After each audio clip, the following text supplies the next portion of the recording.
Ole hei Karisma XMR2 launch fel lo ni ta aman hinwai hi le sang ri da ne ei umon te an khal hal dona an test do ne a demo hei an demo bike tur ne an test hal dona an bel cheng do ne bel cheng va shim shim a takin bel cheng to a lem lem phang an bel cheng takin an bel cheng to hei hey chu number po sial ve 0855 boss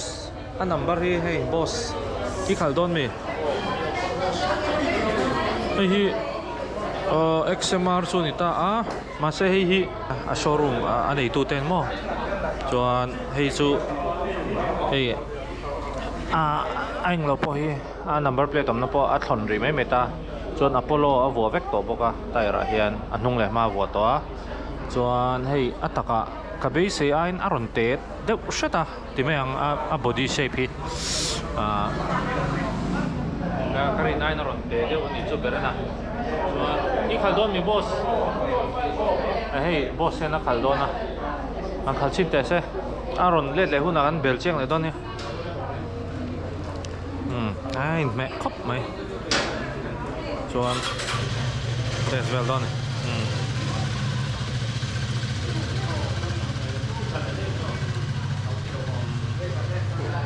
chung à có khi nằm thôi chung à hen chầu chứ nào anh đồ ra tiền chẳng ăn lẩu xem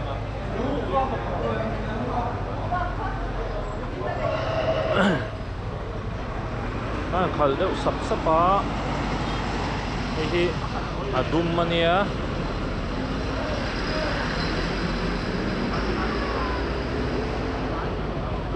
khale doni hey amoy showroom mania bo ko nào mà chuan chung à ăn chấu nghe chung à ăn chấu là phải thoải mái lòng thôi em xin nó showroom bùi không mấy lifted này lift đã cho chuông lâu này là mà hen sẽ lấy bắn tầm đâu chắc à này nào là mà quên lâu tê xá hay launch nè turu có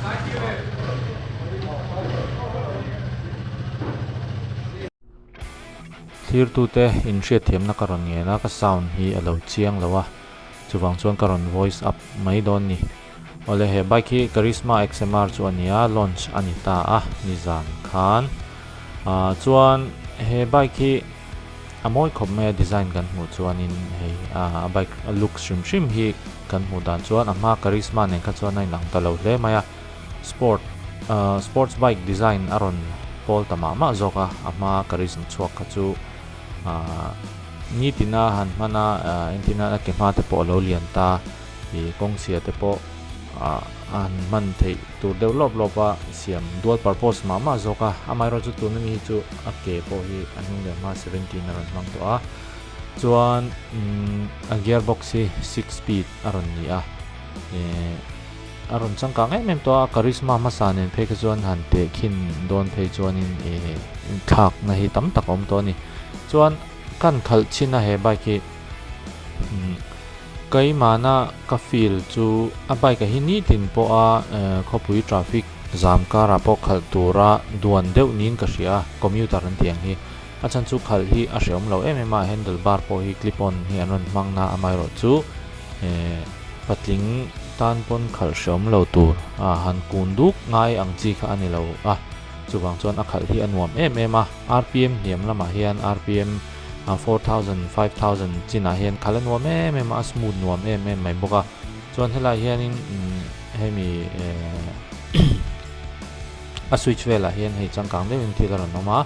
hei poi hazard light te aron keng tela chuanin a screen po khu kan hmu khu color khu aron ngala tft an tiang chi kha aron keng tel boka chuan engine hianin a heat engine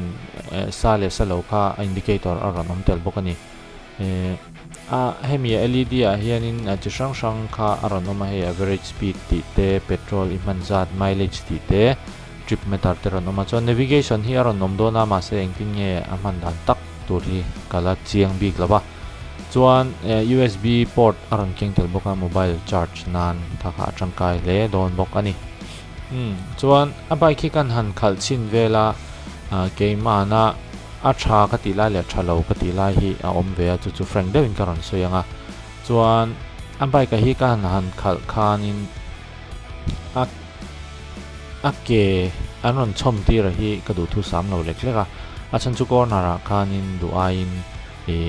a khong deuh mo ti na ka neya el deuh hlek angai ang khan aron oma amai ro chu kha kha chu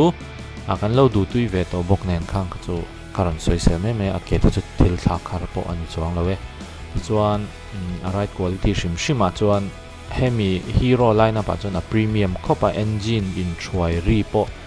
a fu nal a fine nal hei a block kan mu dan a block hi kan han inanga block po hi changkang to engine shima kha ain chuai dan kha a refinement kha ma an bike chuak le tuna expulse ho ai fe po hian timeang an mani hero lineup shima chuan hei chu a class sang berani bok nen na khop mai a chakop mai chuan a tanki hi thir aron keng tela achunga hian cover plastic aron keng tela liter som pathum vel alenga petrol hi chuan hei kan en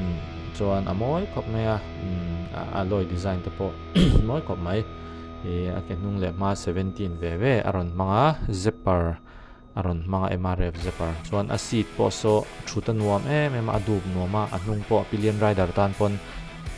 thut she om ani lawa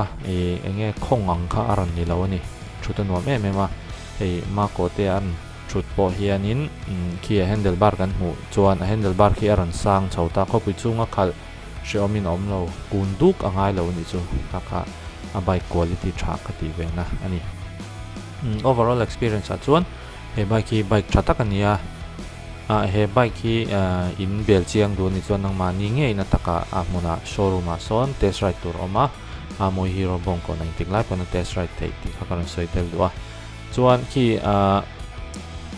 me lai me ka khi kan mu chuan khi visor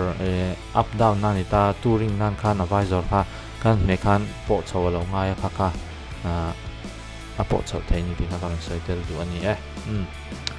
kha kan walk around na ni ka voice alo chelo ma apoi khop mai ti kha mino shi thiam turin thir tu te karon nen mal boka chuan charisma xmr hi in lei ro chuan man hi nuai hi le sang ret le zariat alania tu na hian chuan atom lai takania in lei du chuan wangai ven vat ro ti kha karon soi du ania thir tu ten zavain hotspots. Thank you for watching.